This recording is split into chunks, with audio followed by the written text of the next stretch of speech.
O Senhor esteja convosco. Proclamação do Evangelho de Jesus Cristo segundo Marcos. Glória a vós, Senhor.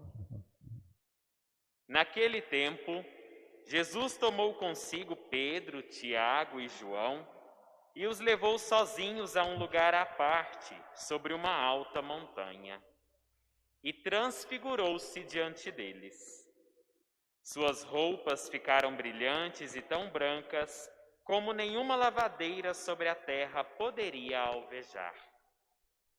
Apareceram-lhe Elias e Moisés e estavam conversando com Jesus. Então Pedro tomou a palavra e disse a Jesus: Mestre, é bom ficarmos aqui. Vamos fazer 3 tendas, uma para ti, outra para Moisés e outra para Elias. Pedro não sabia o que dizer, pois estavam todos com muito medo. Então desceu uma nuvem e os encobriu com sua sombra. E da nuvem saiu uma voz: Este é o meu filho amado, escutai o que ele diz. E de repente, olhando em volta, não viram mais ninguém, a não ser somente Jesus com eles. Ao descerem da montanha, Jesus ordenou que não contassem a ninguém o que tinham visto, até que o Filho do Homem tivesse ressuscitado dos mortos. Eles observaram essa ordem, mas comentavam entre si o que queria dizer ressuscitar dos mortos. Palavra da salvação. Glória a vós, Senhor.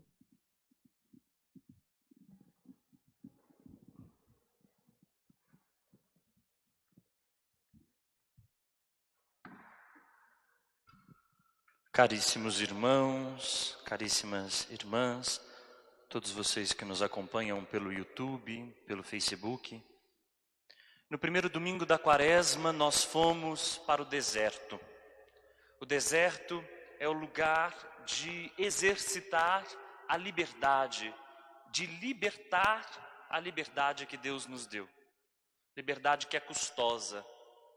Como o povo de Deus caminhou 40 anos no deserto e ali aprendeu que era povo do Senhor e que tinha um Deus que fazia uma aliança eterna com Ele, nós também somos chamados a ir para o deserto e encontrar este Deus que nos ensina a liberdade. Deserto é o lugar para onde Deus nos leva e aí nos fala ao coração. Hoje, neste domingo, a liturgia muda a geografia.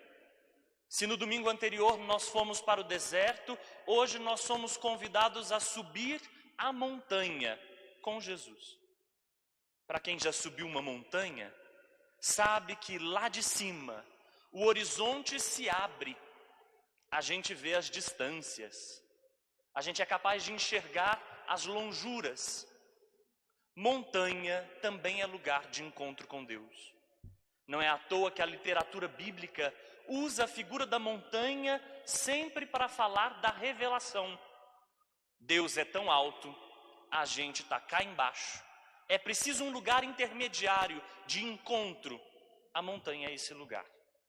E um lugar figurado, porque não se trata exatamente de subir uma montanha, mas se trata de subir a um lugar, que pode ser o coração da gente, que pode ser o quarto da gente, que pode ser um lugar de solidão, de solitude, como o deserto, para finalmente falar com Deus.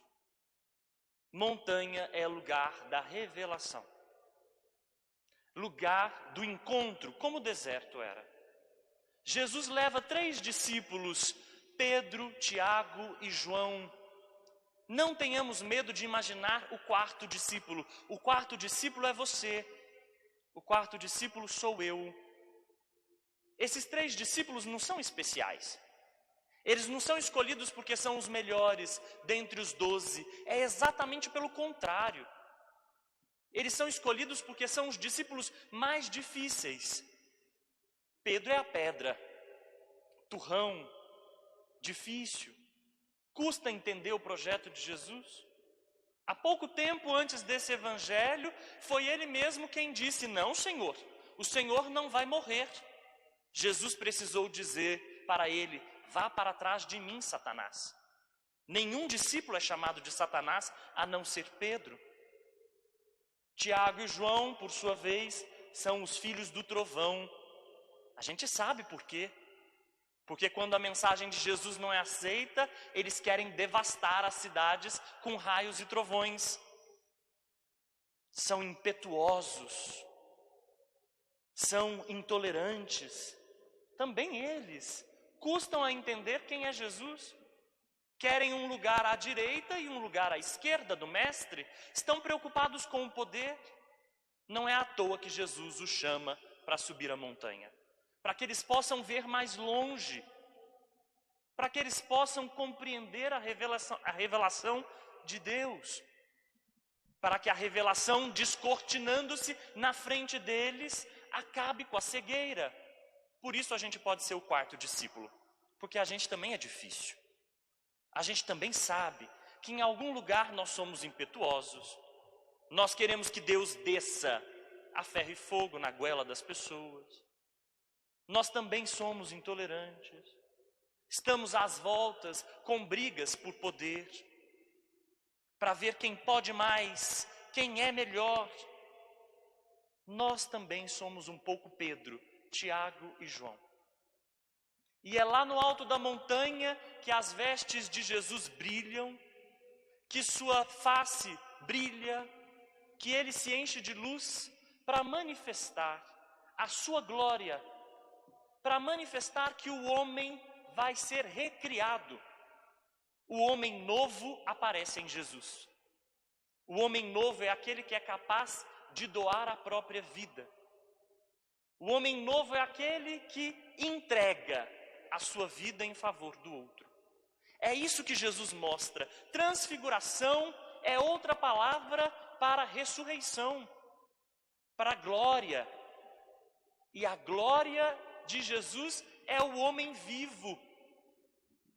Por isso a morte não terá a última palavra na vida de Jesus.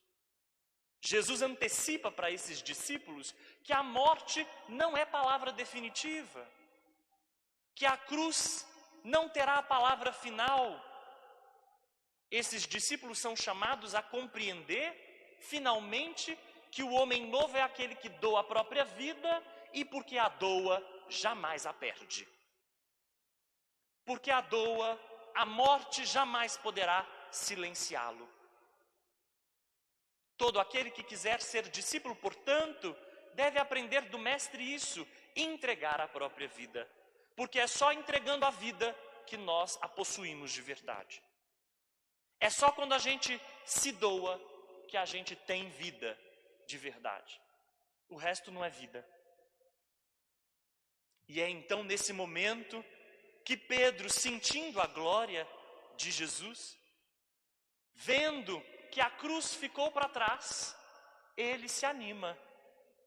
Ele quer construir 3 tendas, porque ele vê Jesus ao lado de 2 grandes personagens da história. Um é Moisés.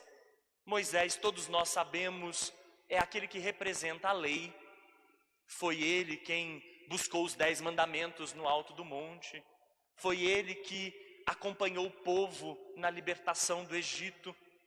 É uma figura importantíssima, Moisés. Do outro lado está Elias, um dos maiores profetas. Os 2 estão do lado de Jesus.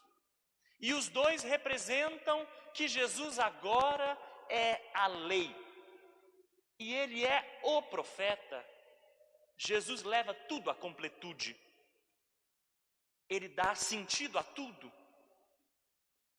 E vendo isso, Pedro pede para fazer 3 tendas. Uma para Moisés, uma para Jesus, uma para Moisés e outra para Elias. Esse pedido de Pedro tem 3 grandes erros. Pedro é um discípulo, como eu disse, difícil. Ele vai custar a entender. Vai demorar muito para Pedro processar dentro dele quem é o Cristo. Quais são os 3 erros de Pedro? Primeiro, ele quer ficar no alto da montanha. E não é possível. Nós todos podemos experimentar a graça da montanha, a graça do encontro com Deus, a graça de uma espiritualidade alimentada. Mas ninguém tem o direito de ficar preso na comodidade. Se a fé for para nos tornar cômodos, para fazer a gente ficar acomodado, aluado, alienado, a fé não serve. É preciso descer da montanha e enfrentar as cruzes, e enfrentar a jornada que a vida nos propõe. A fé não serve para fugir da vida, para se esconder da vida.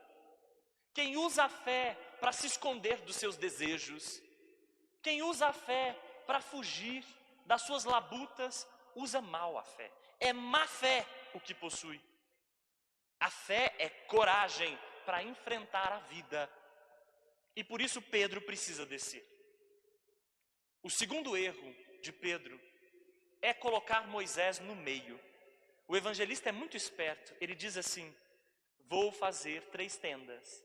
Uma para ti, Jesus, uma para Moisés e outra para Elias.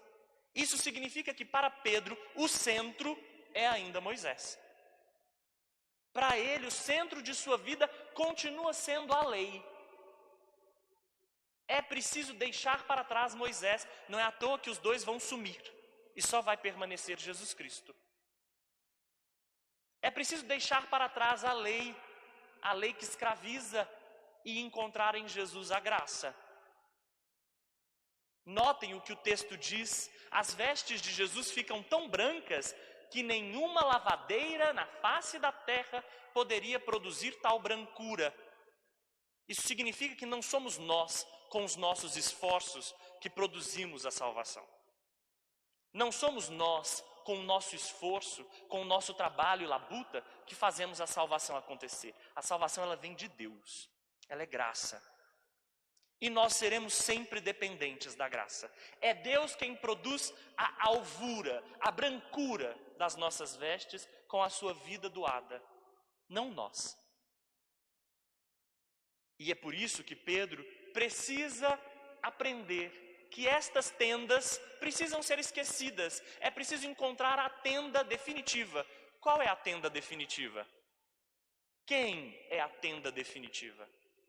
Quem armou a tenda entre nós? Esse é o terceiro erro de Pedro. Não reconhecer que Jesus é a tenda de Deus no nosso meio. E a gente muitas vezes custa entender isso. Que Jesus é a nossa tenda, a tenda viva. Que Jesus é a tenda onde a gente pode entrar e encontrar abrigo.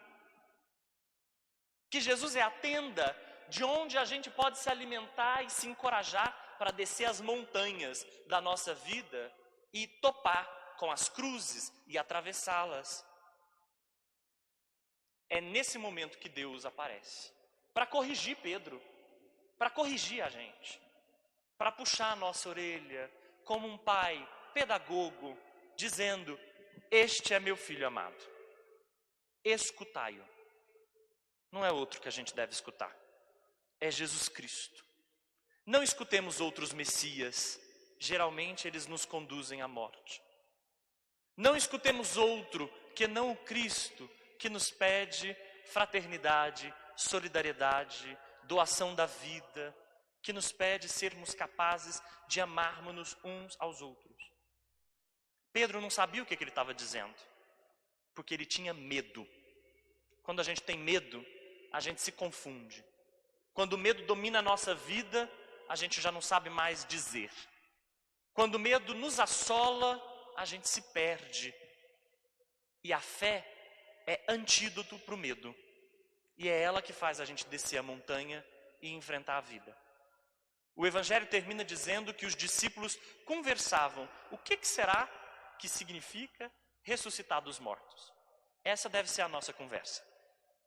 Essa deve ser a nossa conversa, porque sempre foi a conversa da comunidade de fé, desde o início. O que é, de fato, ressuscitar dos mortos? O que é a vida que Jesus veio nos dar? Será que essa vida permite que a gente veja tanta morte e fique calado?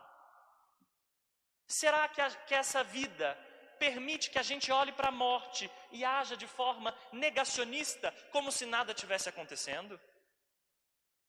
Será que é possível falar de um Cristo ressuscitado que dá vida, celebrar um Cristo ressuscitado que dá vida e depois se aliar, se colocar na fileira de quem promove morte? Não dá. É preciso descer a montanha para lutar contra a morte. Amém.